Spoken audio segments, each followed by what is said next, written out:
ารย์ทองเพชรเดี๋ยวคำไทยผมบัณฑิตครอบครัวของพ่อไม่ออกแน่คุณโนล่าพ่อไม่ออกแน่คุณโนล่าครอบครัวของทานคำเมยยานางเพชรสมัยคุณโนล่าครอบครัวของไม่ออกมณีบุตรศักดิ์บัวบานและครอบครัวของ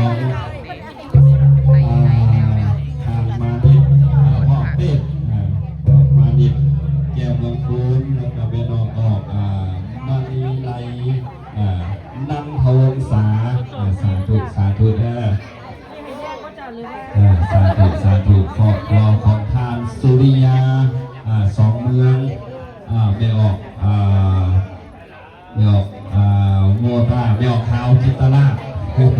ลงสีครอบครัวของคอยินลงภูทรแล้วก็แม่เซรี่ลงภูทรคอยินเซเนอร์ที่ทางดีๆสักวันนี้เป็นจุดจะอ่านไว้เดี๋ยวน้อยนึงครอบครัวของแม่หลวงจำหลักพิลมของยังเป็นตัวเพลงอย่างสีเส้นไฟยังบ่เอิญไก่ยุบ่มีลมเนาะไก่แต่บ่มีลมเนาะ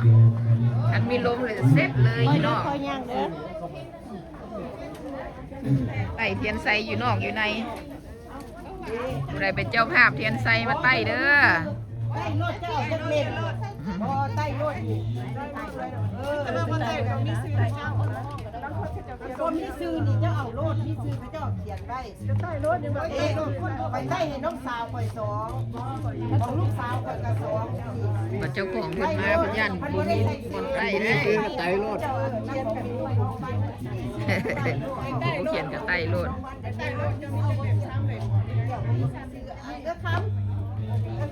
ใต้รถได้บ่ใต้รถเป็นว่าใต้รถเป็นว่าใต้รถก็ได้บอกว่ากูได้บอกเขียนซื้อในหันเลยใต้รถ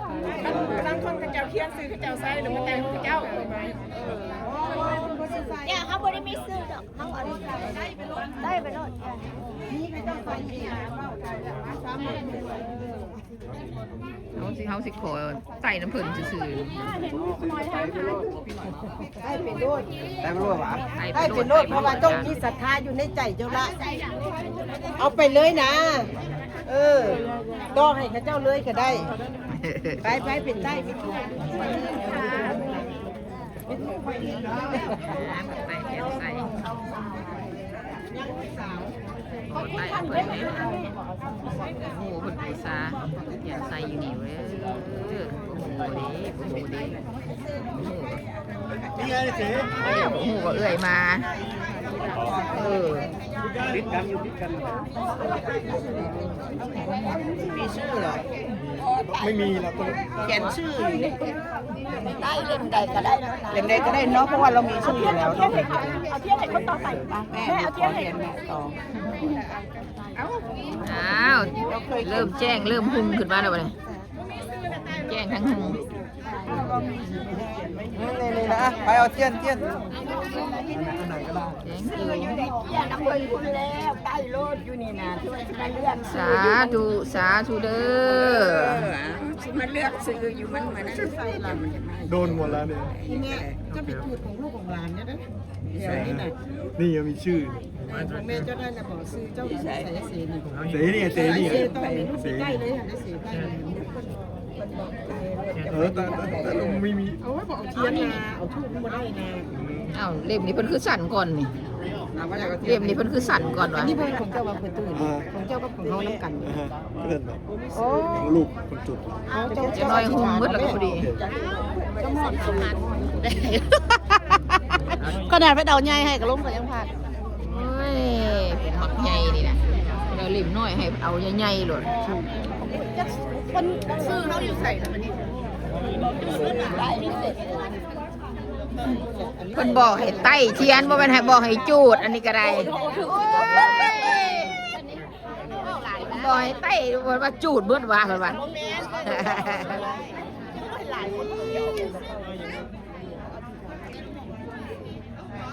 มันอาจจะมีแบบจนลืมแล้วจะได้บอกไปสิเลยแบบนั้นบอกเขาเลย จะหมอเทียนยวด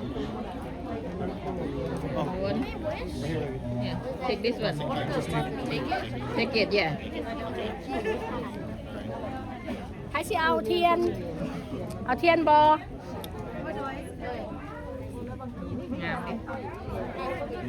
ง ามดิเพิ่นเอนี่งามดิสาธุบุญฮอดเดินมาหอมน้ำเพิ่น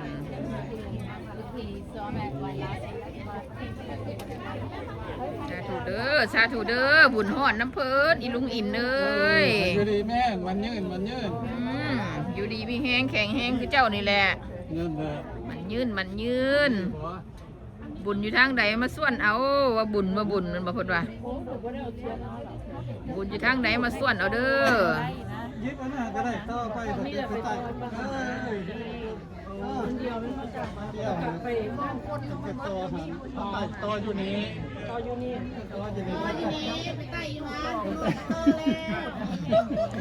เพิ่นว่าบุญอยู่ทางใด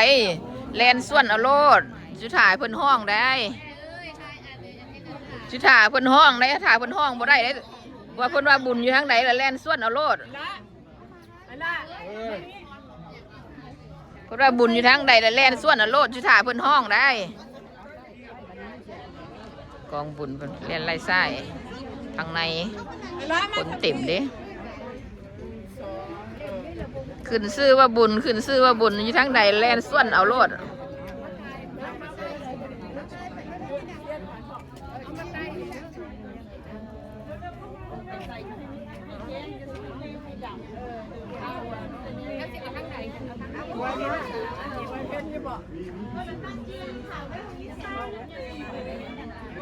อันนี้เขาจะไปบินไปบินมาก็ไม่ได้เนื้อเหนียวได้แล้วเอาบ่เอาไว้ให้ผู้หันเนี่ยไปจะไอ้ไว้อยู่ใต้แล้วอ่ะนะนี่แหละสิไต้นี่แหละไต้แล้วไต้อีกเนี่ย ข่อยมันคือเฮ้ยแหละตัวน้ำพินมันคือโมโห เอาดีๆให้จุดให้หุ่งให้เฮืองเมื่อหน้าเนาะให้หุ่งให้เฮืองเมื่อหน้าให้หุ่งเมื่อหน้ามาปีคนเขาจะมาแล้วให้มันเห็นพวกข่อยที่นำไม่ร้ายหรอก ป่านนี้เพิ่นหากับไต้ไฟหรือว่าโซล่าบ่ขึ้นไฟโซล่าบ่ขึ้นไม่รับวิดีโออีกแล้วมาได้หน่อยเข้ามาอายุพี่เขาจะมาเอามาใส่วันนี้เจ้าเราเขาจะอยากได้แล้วใช่เลยแอลน่ะไฟมอสเขาเห็นเขาเบิ้งกันเอาหน้าคือจะเอาแต่หน้าเจนนี่โอ้ยรับตาใครนะมันชุดจับกันเอง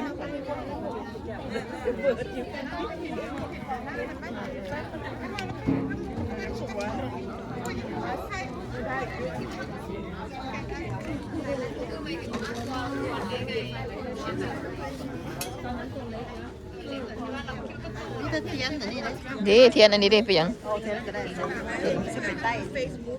ฮะว้าวไปอ้วนปะนี่แหละอ้วนปะเนี่ยอ้วนปะนี่เลย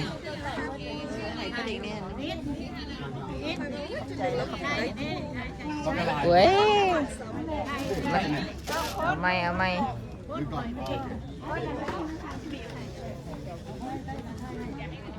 น้ำมันย่อยพิงมันบอกเทียนอันเพิ่นว่าเทียนตัวใดบ่มีซื้อแล้วใต้โลดเพราะว่าคันตัวมีซื้อยันเจ้าของเพิ่นมาเพิ่นว่าเอาต่อเพราะนั้นมันตื้นลงไปเลยต่อบ่ได้นี่ได้กาไฟเอากาไฟขีดดีเด็กกาไฟ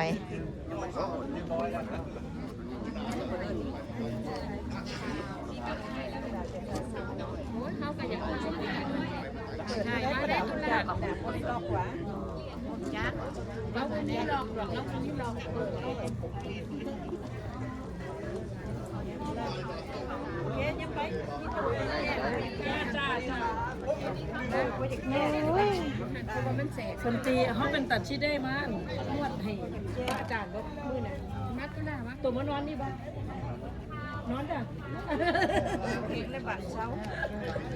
อุ้ยโน่เดี๋ยวกันจุดเรายังไม่ได้จุดกลับบ้านเมาส์อยู่เนี่ยแหละยังเขาตี 1เขาสวดจนถึงตี 1 over here better over here better ใต้ เพราะว่าแสงมัน น้องโน่จะนอนก็นอนนอนไปเลยนอนไปเลย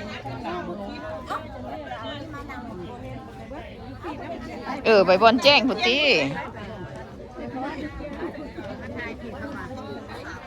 บอนพี่เด้บอนไฟสิแจ้งอยู่ ยังไปทั้งคนไก่จะเทียนเลยจิตไทยหูมาให้ไป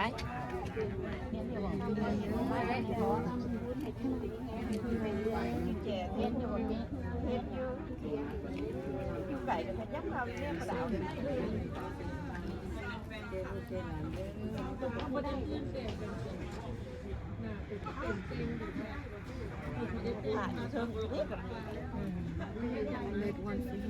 ว้มันปีแน่ค่ะ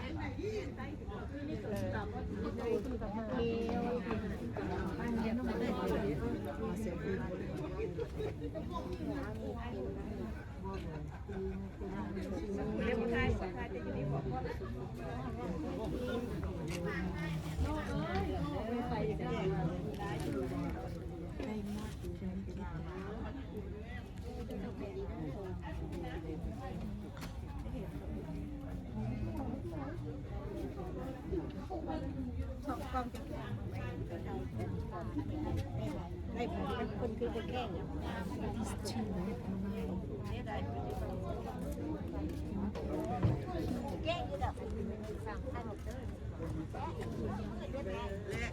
โดย คือพ่ออีสันนี่ อ้าวงานบุญเนาะก็ต้องพ่อกันเลยเนาะงานบุญเด้งานบุญ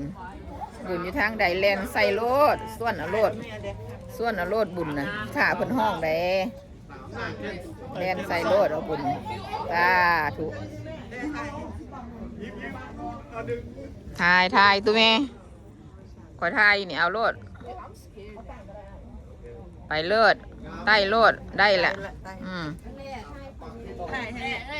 เลิศอ้าวเขาบางพิษห้านเลยเขาบางพิษห้านเรียบร้อยเฮลโลเย่ผู้จะควมมันสั้นแม่บุญอยู่ใส่แลนใส่โลดมันแลนใส่ตะวงเหล่าได้บ่ได้บุญอยู่ทั้งใดแลนใส่โลดใส่เพิ่นเอิ้นแลนเอาโลดโอ้ยเศษเอียงสิไหมกันซะบ่ได้นะฮะโอ้แม่ตายให้หนังตุยแม่เกลามาบ่ทันเพิ่นโอ้เจอกันอยู่วัดเพิ่นว่า มื้ออื่นมันมามาบ่ทันลุงมันไปนั่นดีเนี่ยนั่นเนาะ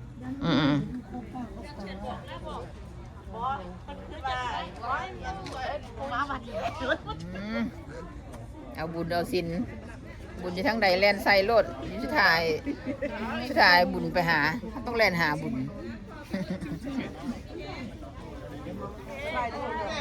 มื้อนี้มาก่อซิงอยู่พี่น้องซิง